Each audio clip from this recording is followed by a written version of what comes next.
night train to Scotland, pulled by a Class 37 engine.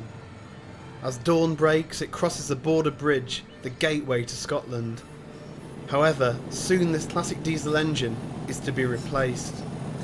For normal passengers, this event will pass unnoticed. For the bashers, it's a tragedy. These are the bashers, hardcore devotees of the Class 37s and survivors of the 80s cult. They express their appreciation for the loco by waving their arms out of the windows, or flailing as it is known.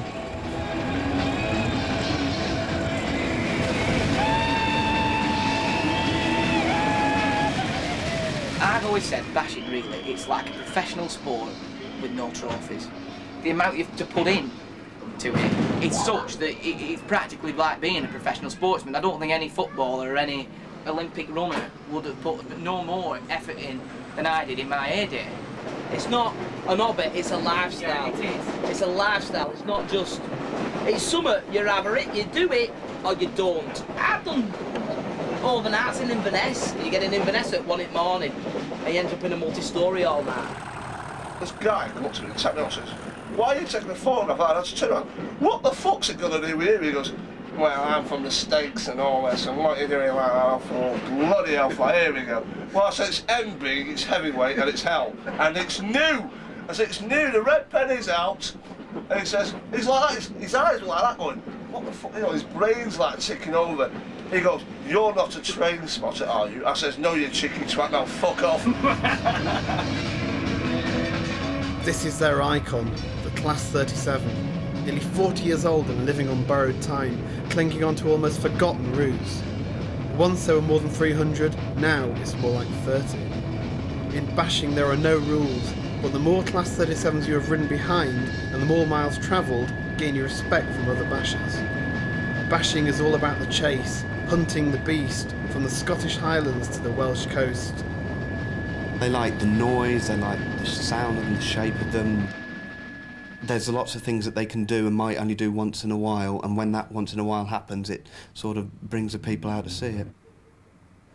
Fat Daz from Wigan, a basher for 15 years, hates the Train Spotter Association. Because there's a train, and you're interested in it, you're a train spotter, and that's the bottom line. I'm convinced my mum still thinks I go and stand on the end of a train platform somewhere. 15, 20 years on down the line, it's still, what are you going there for? What you can't grasp with trains, you're into it from when you're like, we're talking, what, 12, 13 years of age. You're into it then. But what will he do when it's all over? Die in a corner. Curl up. That's one loud flush, that is, isn't it? At work in Thwaites, Blackburn, Rishton contemplates his double life. I go out bashing and I have my Thwaites life and my social life ordinarily, and the two basically don't cross over. There's an element of mystery about what I do outside work. There's a few gaps, almost like I've come out from a prison sentence and didn't want to tell anybody. It's a little bit like that. The thing is, it's not that I'm ashamed, it's just that it's too complicated to explain. The bottom line is, you'd probably just turn around and say I was a train spotter, which I'm not. The thing about bashing is it's all or nothing. You can't miss anything. If something rare drops, then you've got to go for it, because it's never going to happen again. One of the last few places to experience the Class 37 is the North Wales coast.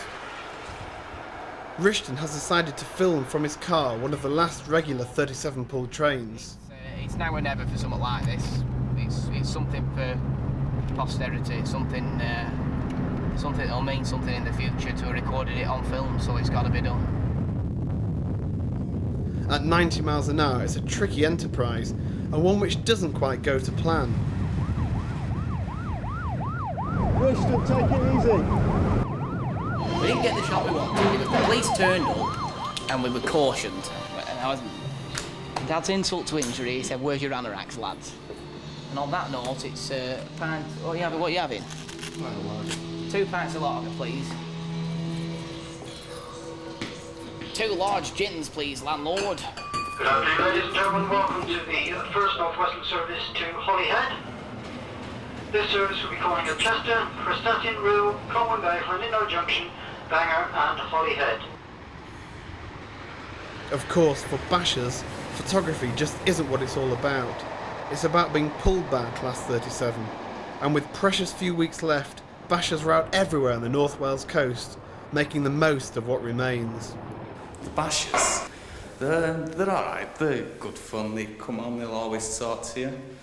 You've got to have some passion to follow a train around the country, especially being as old as what they are. I don't know, it's having a passion for a little bit of history. What I get said a lot is the big, noisy and they rattle. A proper boy's toy is the best way it's been described to me.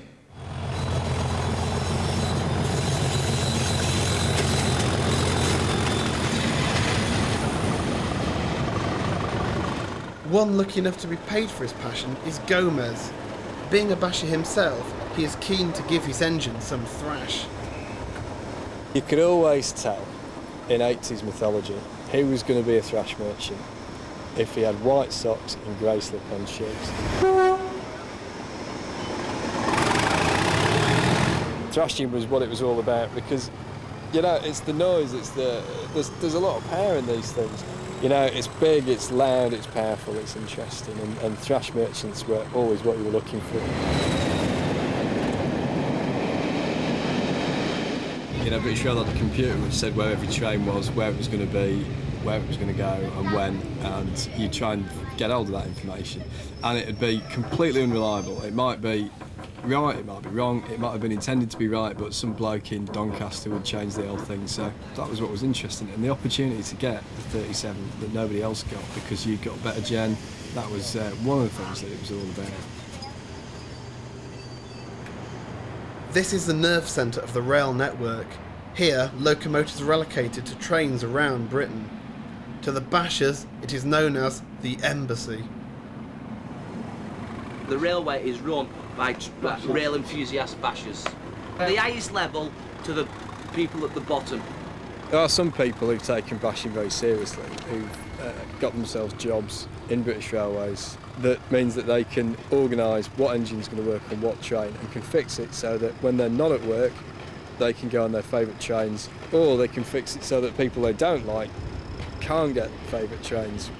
They try to stop 37s coming out when one is needed in an emergency. We're waiting to see what happens with this one. Also, it can make things difficult for normal passengers who might find their train delayed or cancelled or going to the wrong place. One just rolled in on platform 9. At Crewe, there is a major delay, and passengers are oblivious to its cause, a failed Class 37. How come the guy on platform 6 or somebody on this platform hasn't got the simple courtesy to explain to these people exactly what's going on? You're a disgrace. I'd do it to you as well. Depends, we're just waiting for the engine. If it's here before 10:2, this will go in front of it. 37710 is about to drop onto the 1719 Crewe Holyhead. However, there is growing excitement among the bashers that the replacement will be a very rare 37. But we're hoping that they'll all make it at Chester. Depends on what Doncaster have allocated. It's a 37er. And that would be the driver. I don't want you breaking this one as well.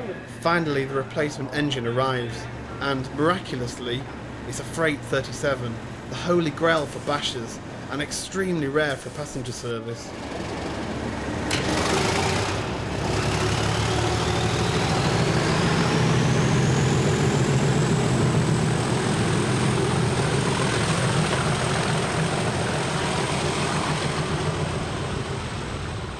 To be a main man in the bashing world requires many rides like this. One member of this elite hierarchy is Grandad. The very lowest is the people that we call insects that have only just come out and they haven't had very much mileage. And then the next category up is called the Ned, which somebody does who does any class of locomotive, and we call those the new engine desperados. The final category of bashers is what we call the main men. Now, they usually are the people who've been out the longest and have got more miles than the average basher.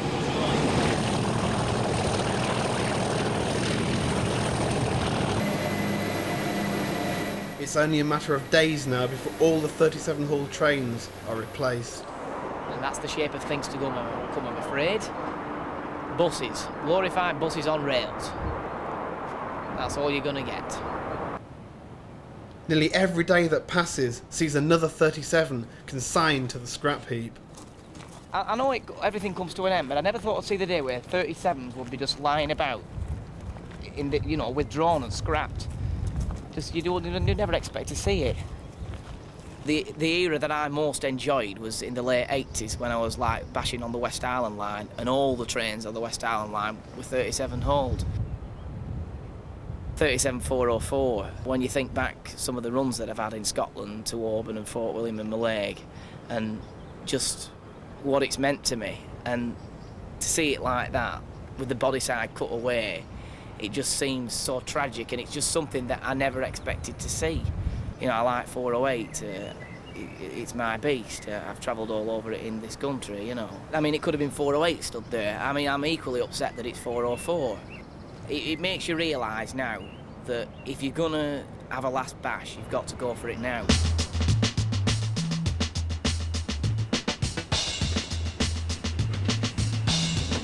This is the East Lancs Railway, a preserved line set in the beautiful Irwell Valley, and an excellent place to save a 37 from the scrap heap. I grew up with 37s. As I was a kid, I used to go up and down the line all the time with 37s, and it's just, you don't know why, but you hang out the window, and you just remember them that way.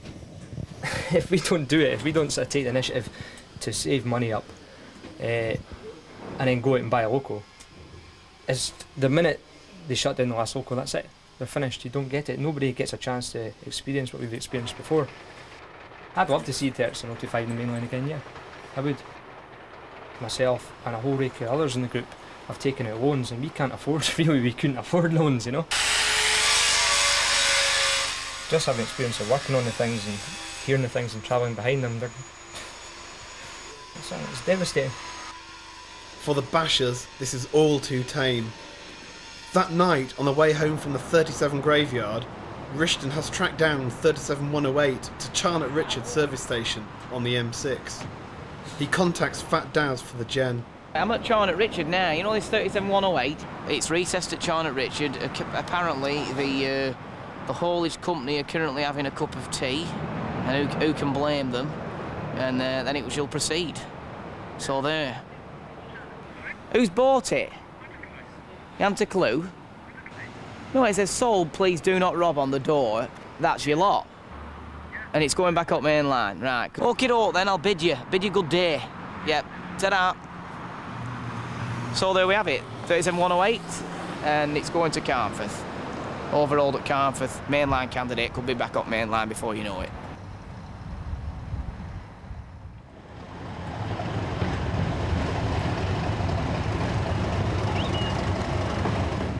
To Rishton, 37408 is a very special engine, and its name, Loch Rannoch, brings with it a long association with the beautiful West Highlands. However, it is soon to be renamed Rail Magazine. If an engine's got a name, it should stay that name. It shouldn't be chopped and changed just for whatever reason. But usually, in this case, for commercial reasons, it's wrong. It shouldn't happen. On a day out at the East Lancs Railway, Rishton bumps into Pip Dunn from Rail Magazine. Why are you moving your name from engine to engine and undermining the concept of naming locomotives in the first place? It's not our engine. The locomotive 37408 was going to be repainted and denamed regardless. I think that if Rail Magazine were to put pressure on EWS to pick a different locomotive, then they would do so. I know exactly where you're coming from, but the first thing when it said 37408, I did ask him, and I asked him several times, and he said no. You're missing the point. No, you're missing the point. Rail Magazine is supposed to be a magazine, well, allegedly, for for the purpose of rail enthusiasts, etc., etc. And you are going all out to undermine what people want. Not. Why don't you just listen to what I've said? Yeah, and I've listened to what you said, and I think it's nonsense. I think it's rubbish. I mean, who are you anyway? When 3712 lost its nameplate, and every other 37 which lost its nameplate. You stumped there, Riston, with that. You stumped with that then. You obviously don't read it, do you? What you're talking You're about. just your typical bloody person with that much knowledge about that much of the subject. I'll tell you something else as well for that matter. It happens to be that I have got every single copy of Rail Enthusiast Stroke Rail since April 1981 it come out, so I do know what I'm talking about. I do read your magazine. Good, good. And it was a lot better when you weren't fucking involved in it, I'll tell you that. Much better magazine. I'm shaking. What brought that on them? I don't know. You get a lot of people, like the girlfriend says, I want to turn him into an Anna that. No, I'm not. When he grows up and if he's not interested in going on trains, I wouldn't force it on him, it's up to him. But the general public think you're a nutter most of the time, don't they? They do, don't they? You get lads at our place at work, you get the closet bashers who used to bash, who won't tell you that they used to bash, but you know they did. And the first time somebody mentions it at work, I never did it. But you know that damn well that they did. They did. There's no youth coming through into bashing, really. But I think, really, the railway now is offering a lot less to a potential basher, isn't it? You should always carry, never leave home without it. Piece of scrap paper to write your moves on, just in case you made a note. A North Wales coast timetable on one piece of paper. Cunning. With egg code written. And a ticket from last week. A girl's telephone number in Leeds, so if you ever see that, Lindsay, I still love you. No. Yeah, I do. Yeah, I'm only joking. So what's more important now, football or trains? Well, there is a very fine line. A very fine line. Because I was... we played Lincoln at home, and 37087, which is now scrapped, went to Bangor and back, and I had to get up extremely early, and I went and did that, and then went football, which was a bit desperate, like, leaping about, but So I did it. if it really comes to it, what would you choose? It depends what locomotive it is. By the way, I'm not into them. It's not my era, they got scrapped in 1978. So it just means nothing to you? It's just a lawnmower. They should put blades on front of it, because that's what they are. That's what they sound like.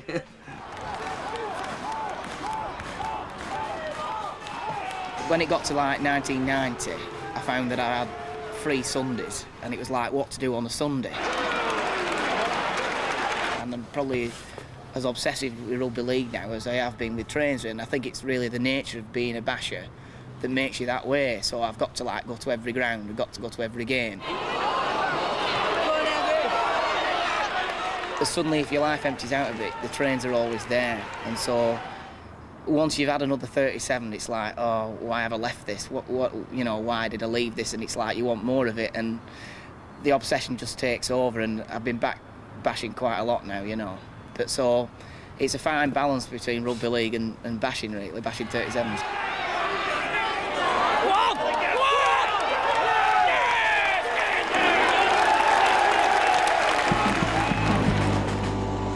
The end is nigh. Tonight, 2 Class 37s will pull a train along the West Highland line for the very last time.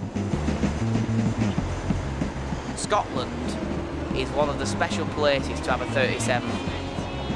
You've got the thrash in the Highlands, which just amplifies it in the morning. It's just something that you've got to feel, it's just something that's special. And we're going to see that tomorrow first thing.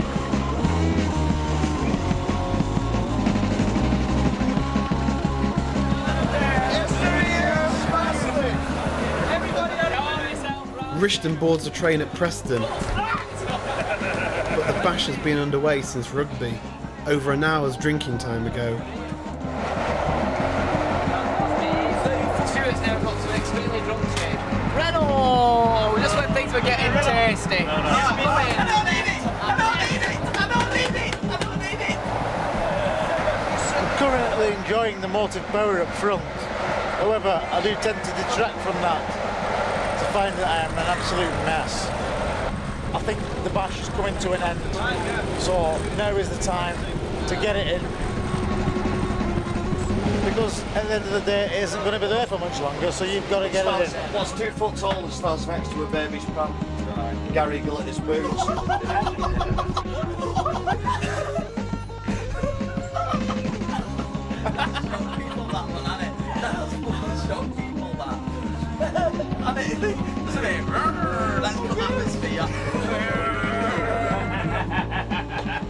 What's that? See the route we just came up there?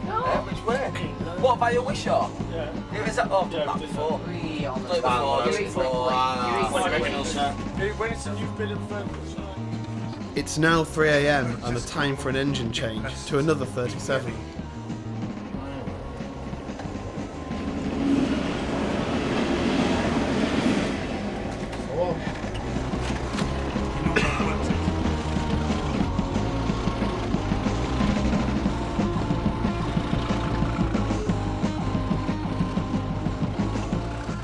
While the bashers sleep, disaster strikes. One of the 2 engines hauling the train up the demanding gradients of the West Highland line blows up. Because 023 has failed traction and waterfall. This is the 9 o'clock news. Dave Ball. It's degenerated into an utter farce. This is the joys of bashing. Enjoy. We're going to go to open with the 1 loco only.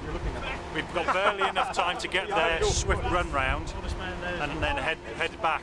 Going to trust it on its own. The driver seems quite confident.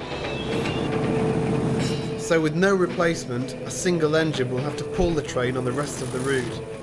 This means it will have to work harder, increasing the thrash, the ultimate for a basher.